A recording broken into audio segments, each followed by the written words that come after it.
بسم اللہ الرحمن الرحیم۔ السلام علیکم۔ حضرت داؤد علیہ السلام کے زمانے میں ایک بڑھیا تھی۔ اس نے ایک مرتبہ 3 روٹیاں خدا کی راہ میں دیے اور پھر آٹا گوندنے بیٹھی۔ اچانک ہوا آئی اور اس کا سارا آٹا اٹھا کر لے گئی۔ بڑھیا حضرت داؤد علیہ السلام کے پاس فریاد لے کر پہنچی اور ہوا کی شکایت کی۔ حضرت داؤد علیہ السلام نے ہوا کو بلایا اور پوچھا، تم نے اس کا آٹا کیوں اٹھایا؟ ہوا نے عرض کی، ہوا کے فرشتے سے پوچھی۔ حضرت داؤد علیہ السلام نے اسے بلایا اور اس سے پوچھا تو اس نے عرض کیا، خدا سے پوچھی۔ جب اللہ سے پوچھا تو اللہ نے فرمایا، اے داؤد، سمندر میں ایک کشتی پر بڑے بڑے تاجر جا رہے تھے کہ ان کی کشتی میں ایک چوہے نے سوراخ کر دیا اور کشتی کو ڈوبنے کا خطرہ پیدا ہو گیا۔ میں نے ہوا کو حکم دیا کہ وہ یہ آٹا اڑا کر اس کشتی میں ڈال دے تاکہ وہ لوگ اس آٹے سے سوراخ بند کر لے۔ چنانچہ انہوں نے اسی آٹے سے سوراخ بند کیا اور بس سلامتی کنارے پہنچ گئے۔ داؤد علیہ السلام ان کشتی کے تاجروں سے ان کے سارے مال کا تیسرا حصہ اس بڑھیا کو دلاؤ۔ چنانچہ حضرت داؤد علیہ السلام نے ایسا ہی کیا اور 300,000 دینار کا مال بڑھیا کو ملا۔ حضرت داؤد علیہ السلام نے فرمایا، یہ اس 3 روٹیوں کے صدقے کی برکت ہے۔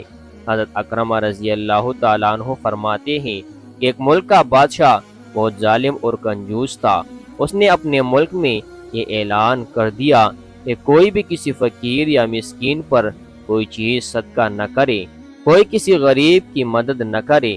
اگر کسی نے ایسا کیا تو میں اس کا ہاتھ کاٹ دوں گا۔ یہ خبر سن کر لوگوں میں سنسنی پھیل گئی۔ اب ہر کوئی صدقہ دینے سے ڈرنے لگا۔ ایک دن ایک فقیر مجبور ہو کر ایک عورت کے پاس آیا اور کہا، اللہ کی رضا کی خاطر مجھے کچھ کھانے کے لیے دو۔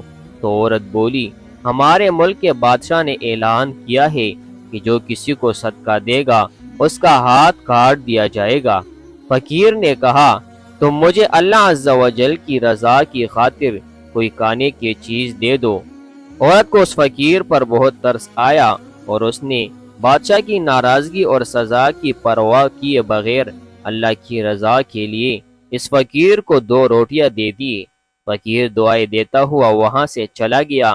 جب بادشاہ کو یہ پتہ چلا کہ فلاں عورت نے 2 روٹیاں صدقہ کی ہے تو وہ سخت ناراض ہوا اور پھر اس نے اس عورت کے ہاتھ کٹوا دیے اور اسے شہر سے بھی نکال دیا۔ اس عورت کا ایک شیرخوار بچہ بھی تھا جسے اس نے اپنے کندھوں پر سوار کروایا اور شہر سے باہر چلی گئی۔ راستے میں اس سے بہت سخت پیاس لگی۔ پاس ہی دریا تھا۔ اس نے سوچا پانی پی لینا چاہیے۔ یہ سوچ کر وہ دریا کے پاس گئی اور جھک کر اس میں سے پانی پینے لگی۔ جو ہی وہ عورت پانی کی طرف جھکی، اس کے کندھوں پر سوار اس کا دودھ پیتا بچہ پانی میں گر گیا اور دریا نے اسے بھی اپنے ساتھ بہانا شروع کر دیا۔ دیکھ کر عورت نے پریشانی کے عالم میں چیخنا اور چلانا شروع کر دیا۔ اتنے میں اس کے پاس 2 خوبصورت نوجوان آئے اور اس سے پوچھا، تم کیوں رو رہی ہو؟ اس نے بتایا کہ میرا دودھ پیتا بچہ دریا میں گر گیا ہے اور میرے ہاتھ بھی نہیں ہے جن کی مدد سے میں اسے نکال سکوں۔ عورت کی یہ بات سن کر ان میں سے ایک نے دریا میں غوطہ لگایا اور تھوڑی دیر بعد ہاتھ میں ننھے منھے بچے کو اٹھائے واپس باہر نکل گیا۔ عورت اپنے لخت جگر کو صحیح سلامت دیکھ کر خوش ہو گئی۔ اب دوسرے شخص کی باری تھی۔ اس نے اپنے منہ میں کچھ پڑ کر اس کے جسم پر دم کیا جس سے اس کے دونوں ہاتھ درست ہو گئے۔